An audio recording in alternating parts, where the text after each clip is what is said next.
is Dr. Kevin Egren. He is a highly regarded marriage coach with a passion to heal wounded marriages.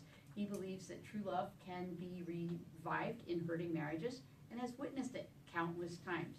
His sincere compassion for helping others makes him an engaging and inspirational speaker. Dr. Kevin Egren, why do people fall out of love? Why do people fall out of love? Dr. Kevin Egren. Thank you.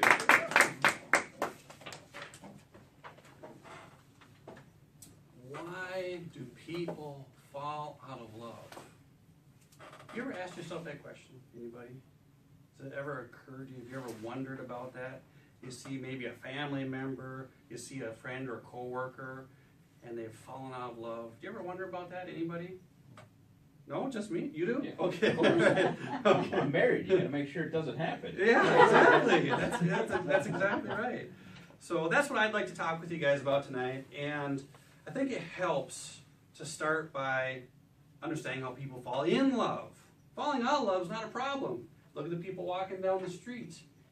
None of those people out there are in love with me or you or anybody else here. They don't know us. So not being in love is a very natural state. If we don't do anything, there's not going to be love. So how do you fall in love? That's probably the more important question, isn't it?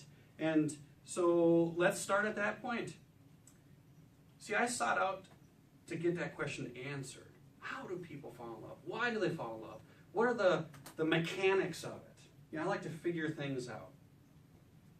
And I spoke with a number of people who were very much in love. These were older couples. They were married decade after decade after decade. I intentionally sought them out and asked them if they had a great marriage the whole time. No, with regard to, there was a couple of stumbling blocks, but for the most part, they had great marriages decade after decade. And I thought, these are the people that got it figured out. I want to talk with them. I want to find out their secrets. I want to know, what are they doing? Because if I can figure out what they're doing, we can duplicate it in other people. So I asked them, what are you doing? What are you doing to have this great marriage that lasts decade after decade? And people would tell me things like, well, you just got to laugh a lot.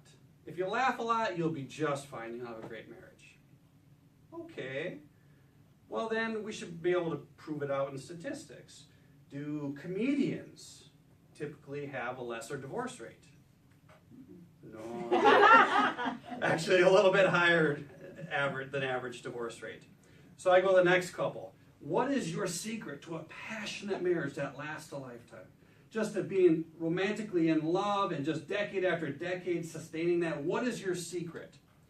And another person said, well, if you just go to church regularly, be very involved in your religious services, that's all you'll need. If you do that, everything else will be just fine. Well, that's great. I mean, I'm an ordained minister. That sounds really good to me, right? Let's take a look at, again, divorce statistics. If you go to divorce statistics, those who are actively involved in church, do they get divorced less, more? And the statistics say that it's about the same as people that don't go to church. Now, some people really argue that. They don't like that idea. It offends their sensitivities. But there are other people like Bishop T.D. Jakes, very well known, and he suspects that the divorce rate in church is actually higher than those who are in the world, you might say, or that are unchurched. And he thinks it has to do with expectations. So I found that a lot of these older couples, they were doing something right, but they didn't know what it was. What they were doing was just intuitive. It was just coming naturally for them. Well, I'm sure they were applying some effort and some energy, but for the most part, they didn't know. So I asked them, I said, will you let me spend some time with you? I won't get in your business. I won't reveal any personal information about you, but let me discover the pattern. There's got to be a pattern.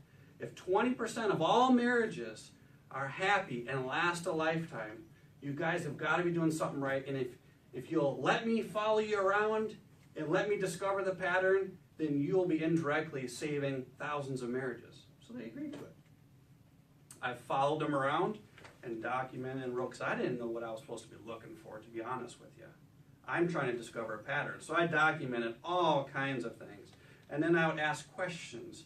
I would say, you know, if there was something I thought was maybe a little bit of a tone, maybe a little bit of an attitude, I would later on ask about this. How were you feeling when you said this? To make a very long, tedious story short, I discovered a pattern. A pattern that all these couples who are very much in love, decade after decade, that they were all doing. I thought, well, we got to test this out. Just like anything else, you got to apply a test to it. So I started to bring the pattern to couples that were having lots of trouble in their marriage. And I told them, I was very honest, I said, this pattern works for lots of couples, and they've got very passionate marriages. Let's give it a shot. Why don't you try taking these action steps, actually following the pattern that other people have done. Let's see what it does. There were a few couples there, they were a little resistant to this idea, but there were some couples that they were desperate. I'll try anything. We've read 10 books, we went to this seminar, we've tried that, we've seen 3 marriage counselors, nothing's working, we'll try anything. We'll take your silly pattern, we'll give it a shot. And we discovered it worked. These couples that were having massive problems, lots of trouble in their marriage, they tried it and it worked. And they recreated romantic love in their marriages. So I packaged up that pattern, put it into action steps, and that's what we call the Marriage Partners Ministry Home DVD Study Course. I got on the back of the table, I should have brought it up here and show you guys.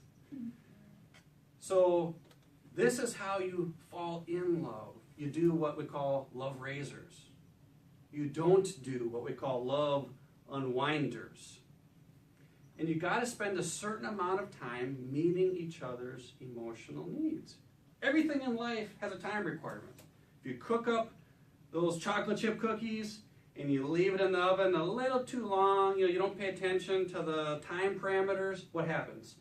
You ruin the whole recipe just by not paying attention to the time. In all of our marriages, it takes a very specific amount of time. Time that if you don't put in, you just will not be able to sustain romantic love. I call it 14 hours. Now, where did we get this number from? Well, for one thing, these couples that I talked with, that we developed a pattern from, they were spending at least 14 hours a week together meeting each other's needs. So, again, let's go to statistics. There's very good, when I say good, I mean accurate, statistics that tell us that when two people develop an affair, that they are spending at least 14 hours a week together. And so, if you can develop romantic love in an affair setting, and couples that are just meeting, just dating in the first place, they're spending at least 14 hours a week together. Now let me ask any of you guys here, when you were first dating, were you spending at least 14 hours a week together to fall in love? No. A lot more? Actually, ours was a weird scenario. If you count phone calls, then yes. So on the phone calls, do you think you guys were having heart-to-heart conversation? Oh, for sure. Showings of affection and care? For sure. Okay. How about you? Were you spending, you're married? I am. Were you spending 14 hours a week with your husband at that stage when you were first falling in love? Well, it kind of depends because I was in college. We were awake. Okay. We wrote letters. And Okay. phone calls were expensive. Sure. But maybe later because we dated for 5 years. Great. Okay, yeah. So that is one of the things that I have found, that when couples dedicate that kind of time, that's one of the things that make them fall in love. You see, if you understand how to fall in love, how to be in love, then you know what to do if you want to fall out of love. Just stop doing all those great things. Stop having the heart-to-heart conversation. Stop having the showings of affection. Just be like a person walking down the street, just not all that engaged, not all that involved. So why do people fall out of love? I think it works like this. When we all were growing up, we saw a model. We saw the model of our parents' marriage, of how they interacted together. And after being around that for many years, it just seems normal. Even if there's fighting, even if there's arguing, it just seems normal because we've been around it for so long. So when you go out into your own life and do your own marriage, people at first, they put their best foot forward. Intuition just leads us to do that. Put that best foot forward. Do the love raisers. Don't do any love unwinders. And then, after we get very comfortable, we revert to our psychological mean. A couple big words, I know. All it means is that atrophy sets in. You just start doing what seems normal to you, what you were raised up with. And when you do that, if it was a model that created love between your parents, you'll tend to have that in your own marriage.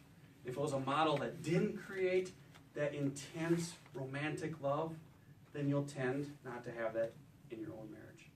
So friends, as I wrap up, I just want to encourage you to really focus on being passionately in love with your spouse. Put your energy and your effort into that. Thank you very much.